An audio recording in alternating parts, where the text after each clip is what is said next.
Hey, what's up, guys? This video is a continuation of a series I'm doing, which is exercise science and strategy related. So today I'm going to be talking about how to build massive biceps, especially since the summer's coming up. We're going to be hitting the beach, we're going to do some curls for the girls, right? We look good in a tank top, etc. So I'm going to give you my strategy on how to do biceps, but I'm going to first say that this isn't something I would do every week, like just work a really specific body part, but it's one to throw in once in a while. Or, if you are really lacking in a certain body part, then you can obviously incorporate more specific exercises, routines that work a specific body part, such as biceps.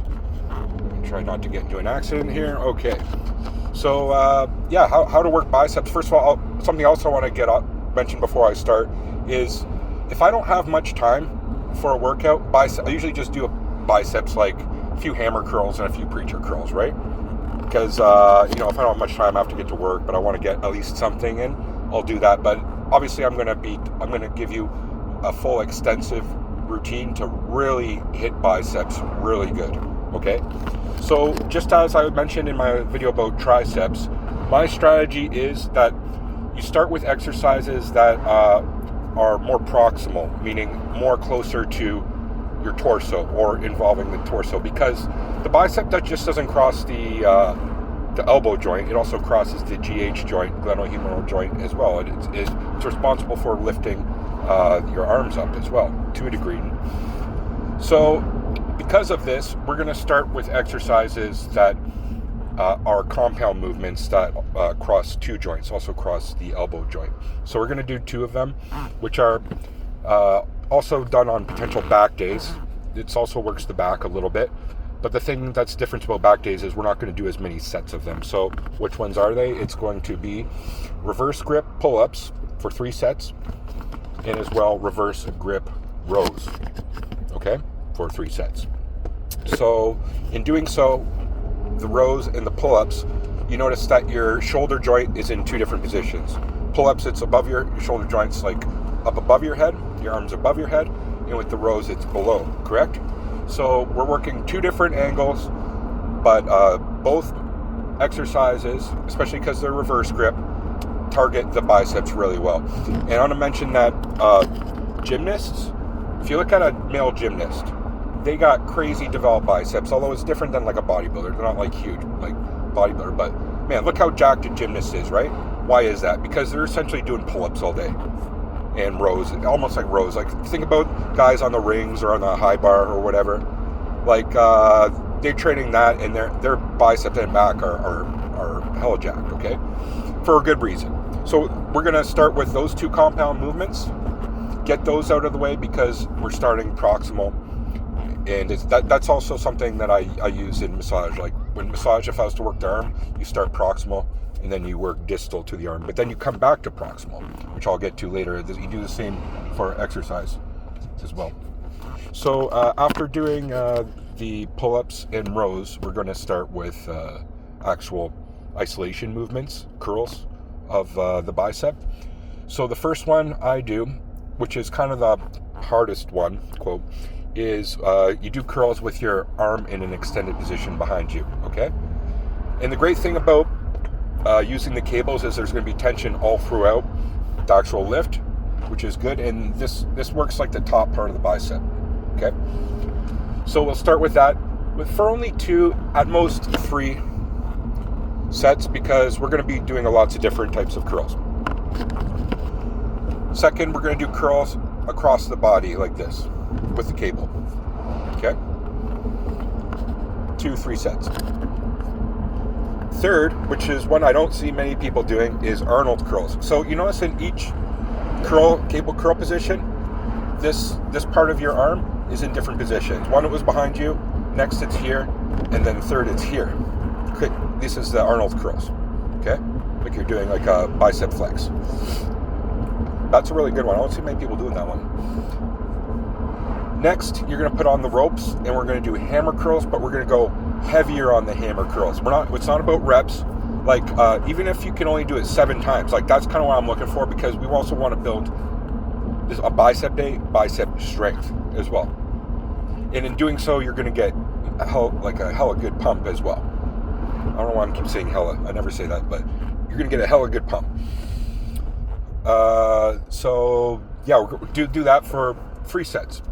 Again, all the different types of curls is just 2 or 3 sets. Next, we're going to go to the preacher curl. I like to use the machine for this one, although you could use an easy bar.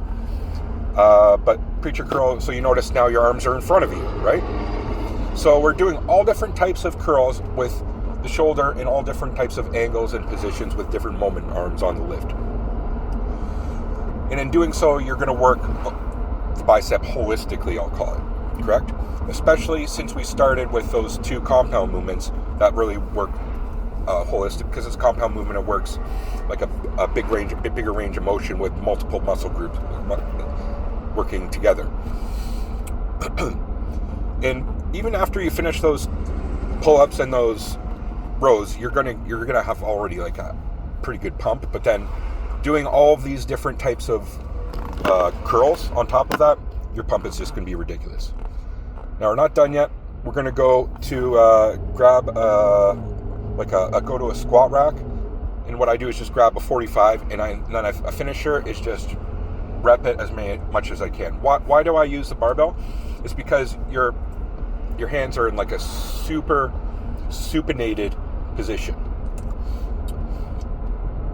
One thing I should mention is not just as there's different arm positions, right, shoulder positions, we're doing curls in different types of pronated or supinated, because the bicep is responsible for 3 motions. One is raising your arm like this in front of you, okay? So it's like a shoulder flexion. Second of all is what everybody knows is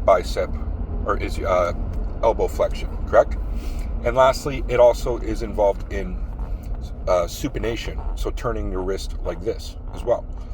So when we finish with that, like with a bar on a barbell on the squat rack, sorry, I can't speak right now, your hands are like as supinated as it could be. So when you really do that finisher, it's really working in that really supinated position. That's why I like to finish with that one.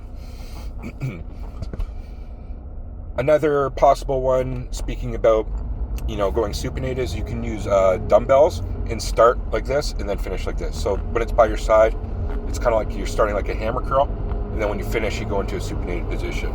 I like that one as well. So that's pretty much it. It's not anything complicated there, but we start with compound movement, then we go to an isolation movement, and you could finish with a compound movement. I like to sometimes as a finisher, but in this case, we're just going to finish with standing barbell curls. I think that's a really good finisher for a bicep exercise, because when I just rep that out as hard as I can and get 30 reps in, by the end of it, my biceps are popping hard, especially if you're using something, if you're on gear and you're using something like Anavar pre-workout. After this bicep, your biceps are going to feel like they're going to be tearing off your tendons. You're going to have such a crazy pump, and you won't be able to fully extend your arm probably because your bicep is so tight, and you have the craziest pump you've ever had in your life, guaranteed, if you do this. So what do you guys think? I think it's something, like I said, you could throw in once in a while in your routine, maybe once every 2 weeks. So the way I do it is, like, say on Monday I start with a pec day, a pec and press, so it involves triceps as well. Tuesday back and pulls. Wednesday leg day. Thursday I might do the bicep day, and then Friday I might go back to pec and press, okay, and then rest, etc. And then the next week I might not do any exercises that do specific target specific things. I'll go back to just pec, back, legs, repeat. And then the next day I might go back to biceps if that's something I want to work on and develop, which, this is the time of year when you might want to do some more arm dominated workout routines to look good for the summer season, correct? So let me know what your thoughts are in this video. Is there anything else I should mention about biceps? No, I don't think so. I think that pretty much covers a good workout routine, how to build massive biceps. Thanks for watching, guys. Let me know in the comments what you think of this video. Peace.